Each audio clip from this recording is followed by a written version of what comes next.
నమస్కారం అండి. తాళపత్ర రహస్యాలు, తాళపత్ర నిధి.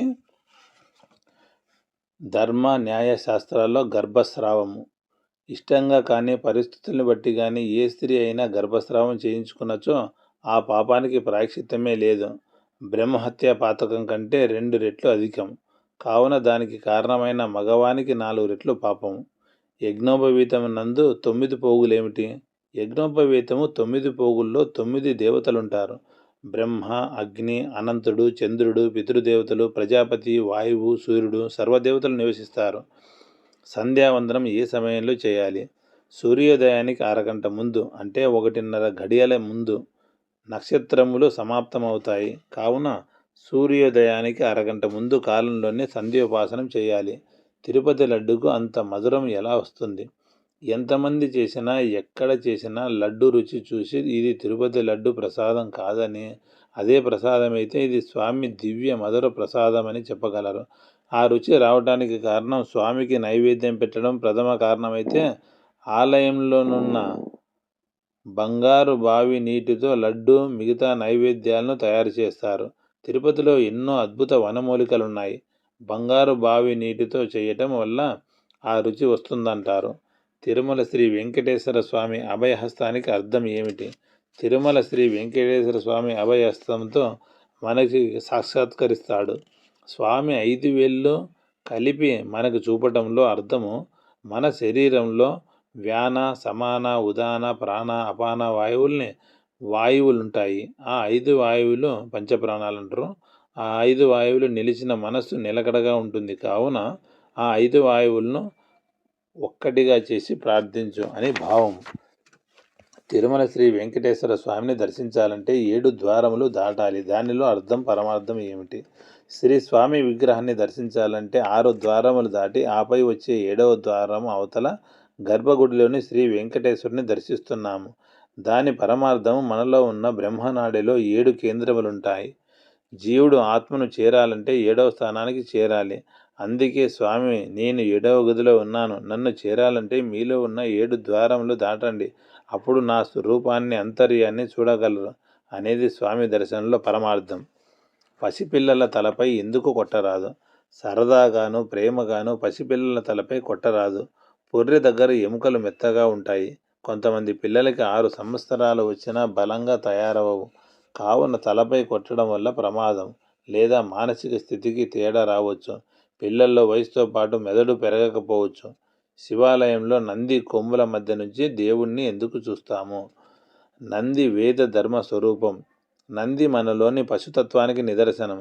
కొమ్ములు పట్టుకొని వెనక తోక వైపు చెయ్యి పెట్టి కొమ్ముల మధ్య నుంచి స్వామిని చూస్తూ, స్వామి, నేను నా పశుతత్వాన్ని అదుపులో పెట్టుకుంటాను, అందరికీ మంచి చేస్తాను, న్యాయంగా ఉంటాను అని విన్నవించి ఆపై చూడటమే పరమార్థం. స్త్రీలు అట్లతద్దినాడు గోరింటాకు ఎందుకు పెట్టుకుంటారు? అరచేతులకి, కాళ్లకు అన్ని శుభకార్యాల్లోనూ ఆడవాళ్ళు సంబరంగా గోరింటాకును పెట్టుకుంటారు. దానికి మంగళకరమైన కారణమే కాకుండా మరో కారణం కూడా ఉంది.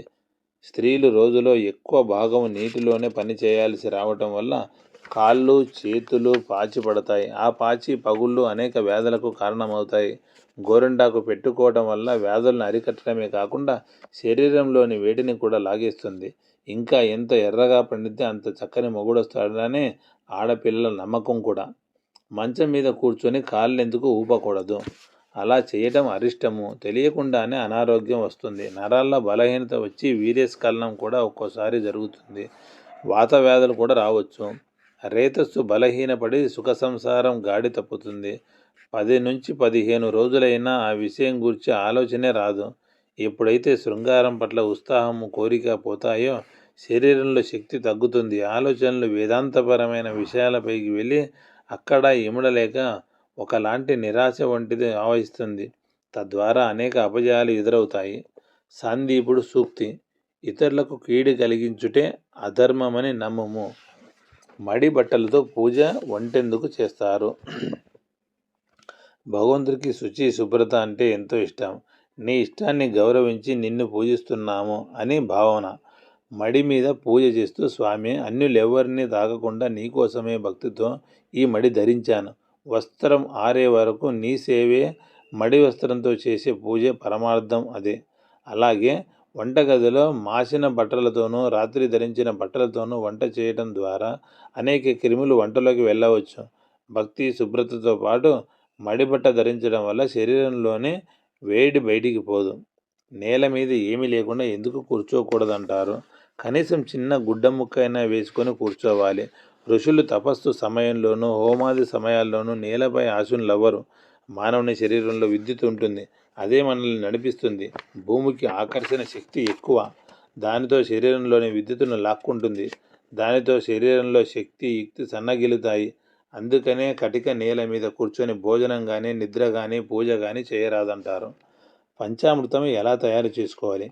పాలు, పెరుగు, నెయ్యి, తేనె, పంచదారల్ని అరటిపండుతో జత చేర్చి కొబ్బరి నీరు కావలసినంత కలిపి చేసేదే పంచామృతం. పాలు, పెరుగు, నెయ్యి ఈ మూడు ఒక్కటిగానే లెక్కించుకోవాలి. చెవులు ఎందుకు కుట్టిస్తారు? ఆడపిల్లలకు చెవులు, ముక్కు కుట్టించి చక్కని ఆభరణాలు ధరింపజేసి లక్ష్మీదేవిలా తలుచుకొని మురిసిపోయే ఆ కార్యక్రమంలో మరో ఆరోగ్య రహస్యం కూడా ఉంది. చెవులు కుట్టించుకుంటే కంటి చూపు శక్తి పెరుగుతుంది. ఆక్యుపంక్చర్ వైద్య విధానం చెవి కుట్టించుకుంటే శరీరం మొత్తానికి మంచిదని చెబుతుంది. అమావాస్య, పౌర్ణమి రోజుల్లో రోగం తిరగబెడుతుందా? రోగాలే కాదు పిచ్చి కూడా ముదురుతుంది అంటారు. చంద్రుడు జలకారకుడు. పౌర్ణమి నాడు సూర్యచంద్రులు భూమికి రెండు వైపులా ఒకే స్థాయి ఆకర్షణ కలిగి ఉంటారు. అలాగే అధిక శక్తి, బలహీనము చంద్రునిలో ఆ 2 రోజులు ఉంటాయి. మన శరీరంలో కూడా నీరు ఉంటుంది. చంద్రుడు నీటి కారకుడు కావున విపరీతంగా ఆకర్షిస్తాడు. అందువల్ల వ్యాధిగ్రస్తులు ఒకంత ఎక్కువ వేదనకు గురి అవుతారు. భగవద్గీతను చదవాలా, వినాలా? గీత అనగా ఘీ అంటే త్యాగము, థ అంటే తత్వజ్ఞానం. ఈ రెంటిని బోధించేది గీత. ఉపనిషత్తుల సమస్త సారాంశము. భగవద్గీతను అర్జునుడికి శ్రీకృష్ణుడు మార్గశిర శుద్ధ ఏకాదశి నాడు చెప్పాడు. గా ఆకారంలో కలిగిన వాటిలో గీతను చదవాలి. వినటము మధ్యమము. గీతను చదవటము గంగా స్నానము, గాయత్రి జపము, గోవింద నామస్మరణ. ఈ 4గింటిలో గీత గంగ కన్నా ఉత్తమమైనది. గాయత్రి మంత్రం కన్నా గొప్పది. గీతా మహత్యాన్ని శివుడు పార్వతీదేవికి, విష్ణువు లక్ష్మీదేవికి చెప్పారు. భగవద్గీతను పారాయణం చేయటం వల్ల ఏ పుణ్యఫలాలు వస్తాయి? అర్జున విషాద యోగ పారాయణ ద్వారా పాపాలు తొలగుతాయి. పూర్వజన్మ స్మృతి కలుగుతుంది. సాంఖ్యయోగం ద్వారా ఆత్మస్వరూపమును తెలుసుకొని కొనగలుగుతారు. కర్మయోగం ద్వారా మీ చుట్టూ ఉన్న ప్రేతాత్మలు తొలగిపోతాయి. జ్ఞానయోగ పారాయణం ద్వారా పశు, వృక్షు, పక్షు పాపాలు కూడా నశించి ఉత్తమమైన లోకాల్ని చేరుతారు. తద్వారా మీకు పుణ్యప్రాప్తి. ఆత్మ సంయమ యోగం ద్వారా అనేక దానములు చేసిన పుణ్యఫలం వస్తుంది. విజ్ఞాన యోగం ద్వారా జన్మరాహిత్యము, అక్షర పరబ్రహ్మ యోగం ద్వారా సమస్త దుర్గుణాలు నశిస్తాయి. రాజవిద్య, రాజగుహ్య యోగం ద్వారా పరుల సొత్తును అపహరించిన పాపములు పోతాయి. విభూతి యోగం ద్వారా సకల పాప విముక్తి కలుగుతుంది. భక్తి యోగం ద్వారా ఇష్టదేవతా దీవెనలు లభిస్తాయి. క్షేత్రజ్ఞ విభాగ యోగం ద్వారా సకల దోషాలు చెడు తొలగిపోతాయి. గుణత్రయ విభాగ యోగము పారాయణం ద్వారా అనేక స్త్రీలతో పోయిన పాపములు, స్త్రీ దోషాలు పోతాయి. పురుషోత్తమ ప్రాప్తి యోగం ద్వారా సర్వ పాపాలు పోయి ఉత్తమ మోక్షాలు సంక్రమిస్తాయి. భోజనానికి ముందు చదివితే మరింత మంచిది. దైవాసుర సంపద్విభాగ యోగం ద్వారా అమిత శక్తివంతులవుతారు. శ్రద్ధాత్రయ విభాగ యోగం పారాయణ ద్వారా అనేక దీర్ఘరోగములు నశించి క్షీణిస్తాయి. మోక్ష సన్యాస యోగం పారాయణ ద్వారా అనేక యజ్ఞములు చేసిన ఫలములు కలుగుతాయి. రుద్రాభిషేకం చేయించేటప్పుడు తిథిలు చూసుకోవాలా?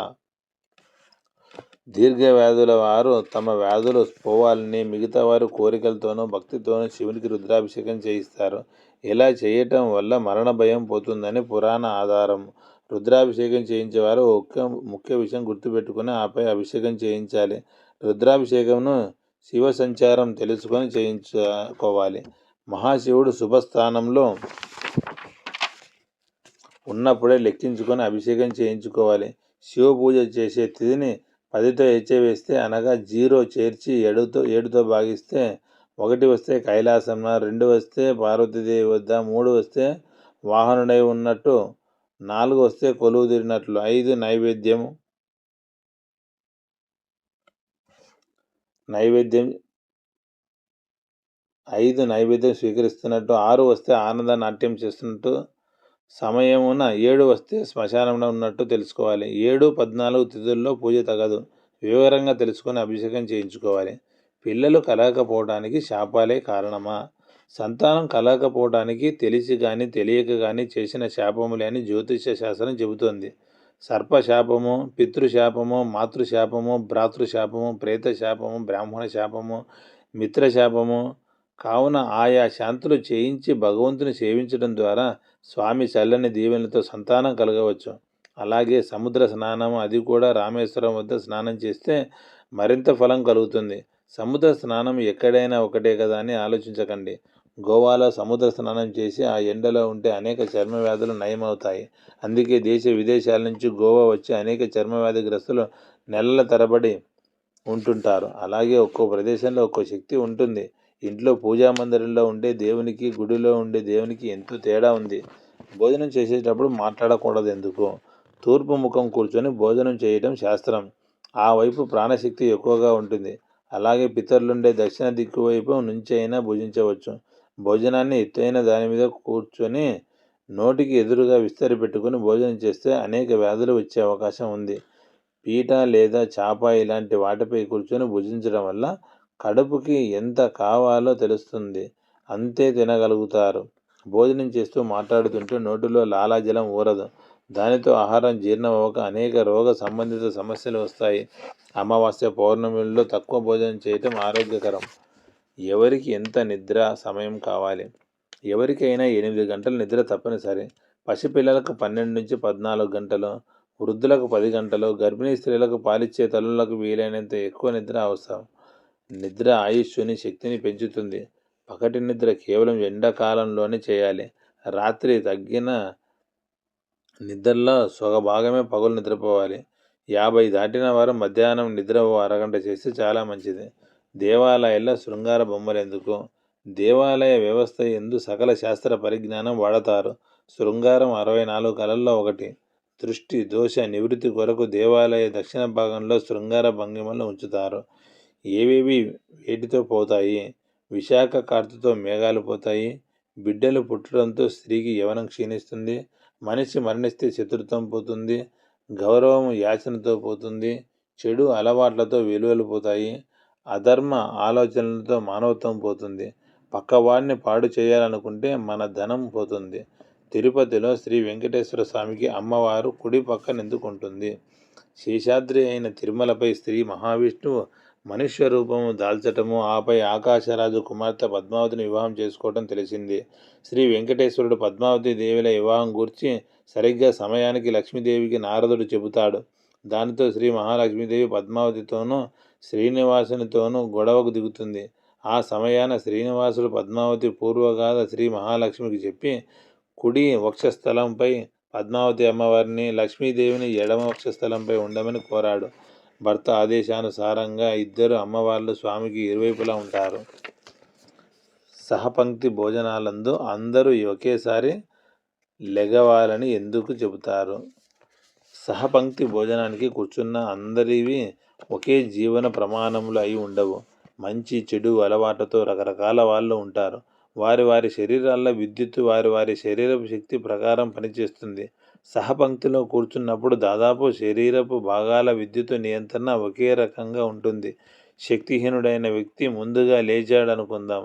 అతడు శక్తిహీనుడైతే మిగతా వారి శక్తి ఎంతో కొంత లాగేసుకుంటాడు. బలవంతుడైతే వాని శక్తి మిగతా వారు లాగేసుకుంటారు. అయినా ఆహారము, నిద్ర, సంభోగం మూడింటికి అడ్డు అవసరం. అతి సర్వత్ర వర్జయత్ అనగా అద్భుత సౌందర్యం ఉండటం వల్ల సీతాదేవిని రావణుడు అపహరించాడు. అతి గర్వం వల్ల శ్రీరాముడి చేతిలో రావణుడు మరణించాడు. అతి దానం వల్ల బలి చక్రవర్తి నష్టపోయాడు. అతిగా తింటే ముందే పోతాడు.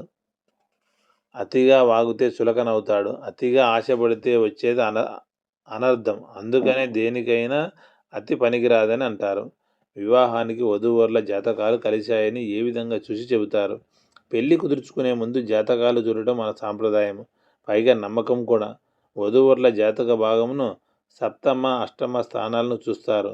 సప్తమ, అష్టమ స్థానములు మిత్ర రాశులు, మిగతా గ్రహములు అయితే వివాహాన్ని నిర్ణయించుకుంటారు. శ్రాద్ధమందు భోజనం చేసి భోక్తలెందుకు మాట్లాడరు? ఆ సమయంలో అనగా భోక్తలకి భోజనం వడ్డించి ఆపై వారు తీసుకుంటున్నప్పుడు భోజనం బాగుందా అని అడిగినా భోక్తలు మాట్లాడరు. భోజనం వేడిగా ఉన్నంత వరకు భోక్తలు మౌనంగా భుజించినంత వరకు పితృదేవతలు భుజిస్తారు. మౌన భంగమున స్వీకరించరు. భోక్తలు దక్షిణ ముఖముగా కూర్చొని భుజిస్తే ఆ భోజనాన్ని రాక్షసులు స్వీకరిస్తారు. కావున వడ్డించేటప్పుడు ఈ విషయాన్ని గుర్తుంచుకోండి. వాలకిల్యుడు సూక్తి. ఏకాంతవాసము నకిల శింపుము. నిద్రిస్తున్నప్పుడు దుప్పటిని పూర్తిగా ఎందుకు కప్పుకోకూడదు? మనం ప్రాణవాయువుని పీల్చి బతుకుతున్నాము. దుప్పటి పూర్తిగా కప్పుకునే అలవాటు ఎక్కువగా పిల్లల్లోనే ఉంటుంది. దానివల్ల ఎక్కువసార్లు ప్రాణవాయువు అందక అనారోగ్యాలు, ఒక్కోసారి ఘోర ప్రమాదం సంభవించవచ్చు. అందుకే అలా పడుకోకూడదు. చిన్న పిల్లలు అలా పడుకుంటే వెంటనే సరిచేయటం కాకుండా పిల్లలకి అర్థం అయ్యేలా వివరించండి. శాస్త్ర ప్రకారం దధ్యోదనం ఎలా చేయాలి? సన్న బియ్యంతో ముందుగా అన్నాన్ని సిద్ధం చేసుకోవాలి. దానిలో బాగా కాచిన పాలు, కేజీ బియ్యానికి షేరు పాలు, షేరు పెరుగు అంటే 200 గ్రామ్స్ అండి. పెరుగు, నెయ్యి కలిపి తిరగవాత పెట్టుకోవాలి. తిరువాతకు నెయ్యి మాత్రమే వాడాలి.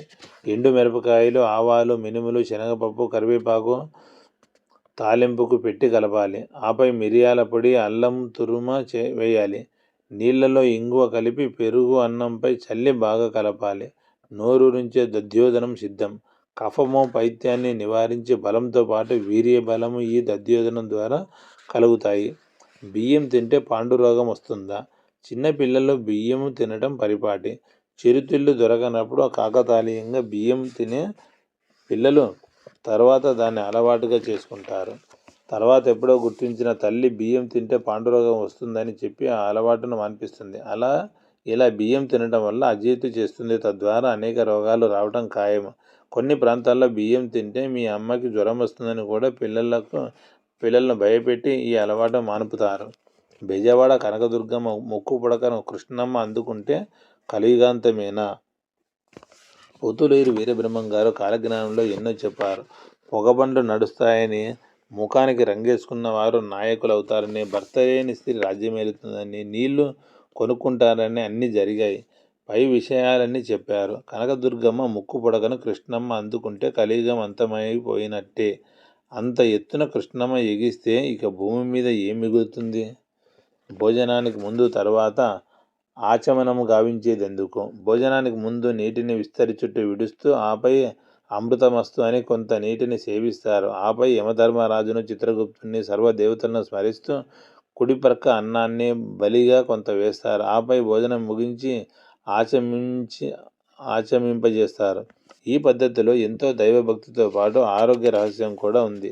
విస్తరి లేదా కంచము చుట్టూ నీళ్లు తిప్పేది కంటికి కనిపించని అనేక సూక్ష్మజీవులు తినే ఆహారంలో కలవకూడదని. అలా నీటితో ఆహారం చుట్టూ తిప్పగానే ఓ రక్షణ కవచం ఏర్పడి సమస్త సూక్ష్మ క్రిములు స్తంభించిపోతాయి. తిరిగి భోజనాంతరం చేసే ఆచమనం ద్వారా ఆ రక్షణ కవచం తొలగి సూక్ష్మ క్రిములు వాటి త్రోవన అవి ప్రయాణిస్తాయని. 7 వారాల నగలు. పేరు వినటమే కానీ అసలవి ఏమిటో చాలామందికి తెలియదు. ఆదివారం సూర్యునికి ఇష్టమైన ఈ రోజున కెంపుల కమ్మలు, హారాలు ధరించాలి. సోమవారం చంద్రునికి ఇష్టమైన ఈ రోజున ముత్యాల హారాలు, గాజులు పెట్టుకోవాలి. మంగళవారం కుజునికి ఇష్టమైన ఈ రోజున పగడాల దండలు, ఉంగరాలు అలంకరించుకోవాలి. బుధవారం బుధునికి ఇష్టమైన రోజు. ఈ రోజున పచ్చల పతకాలు, గాజులు వేసుకోవాలి. గురువారం బృహస్పతికి ఇష్టమైన రోజు. పుష్పరాగము, కమ్మలు, ఉంగరం చేయించుకోవాలి. శుక్రవారం శుక్రునికి ఇష్టమైన రోజు. వజ్రాల హారంలో ముక్కుపుడక ధరించి లక్ష్మీదేవిలా మీ ఇండ్లకి దర్శనమివ్వాలి. శనివారం శనికి ఇష్టమైన రోజున. ఈ రోజున నీలమణితో చేయించుకున్న కమ్మలు, హారాలు ముక్కుపుడకగా ధరించాలి. ఇవి 7 వారాల నగలు. ఆయా రోజుల్లో ఆయా నవరత్నములతో పాపిడి బిళ్ళ, వంకీలు ఇలా ఎన్నైనా చేయించుకోవచ్చు. ఆ రోజు ఆ రత్నం సంబంధించినవి బంగారంతో చేయించి పెట్టుకోవటం అంటే అంతకు మించిన వైభోగం ఇంకేమీ ఉండదు. కావున మహిళలు 7 వారాల నగలంటే ఇవే. సాలగ్రామం ఖరీదుకు దొరికే వస్తువా? సాలగ్రామం అందరూ అనుకుంటున్నట్లుగా ఖరీదుకు లభ్యమయ్యే వస్తువు కాదు. ఏదో సాధారణ వస్తువు కాదు. సాక్షాత్ భగవత్ స్వరూపం. చాలా చిత్రంగా కొందరికి మాత్రమే భక్తిభావం గలవారినే చేరుతుంది. ఉత్తరాది ప్రాంతాల్ని సందర్శించినప్పుడు నర్మదా నది తీరాన కానీ లేదా సాధువుల వద్దనో దీన్ని పొందవచ్చును అనుకుంటారు చాలామంది. కానీ అది సరికాదు. అది వారి అజ్ఞానమే అవుతుంది. ఈ విష్ణు స్వరూపం ఎవరి వద్దకు వెళ్ళి చేరాలనుకుంటే వారినే అలరిస్తుంది. దీనికి కారణం సాలగ్రామం ఉన్న ఇంట మడి, తడి, నియమము, నిష్ఠ, సదాచార పారాయణత, శుచి శుభ్రతలు ఉండాలి. నిత్య పూజ జరగాలి. పర్వదినాల్లో విశేష పూజ ఉండాలి. అది అందరికీ సాధ్యమా? అటువంటి శక్తి గల వారినే సాలగ్రామం చేరుతుంది. ఒకప్పుడు ఇది సిద్ధుల, యోగుల వల్ల యోగ్యులైన వారికి చేరేది. నేటి వ్యాపార ప్రపంచంలో అక్కడక్కడ ఖరీదుకు దొరుకుతున్నట్లుగా కనిపించినా వాటిలో స్థూల దృష్టికి అందని సూక్ష్మ లోపాలుంటాయి. అవి కేవలం సిద్ధ పురుషులే గ్రహించగలరు. తెలిసి తెలియక లోపభూయిష్టమైన సాలగ్రామ పూజ చేస్తే అది కర్తకే చెరుపు చేస్తుంది. కనుక తగినంత పరిజ్ఞానం లేకుండా ఎవరు ఏది చెప్పి ఇస్తే దాన్నే సాలగ్రామంగా నిర్ధారించుకొని పూజ చేయకండి. నమస్కారం అండి. సోహం.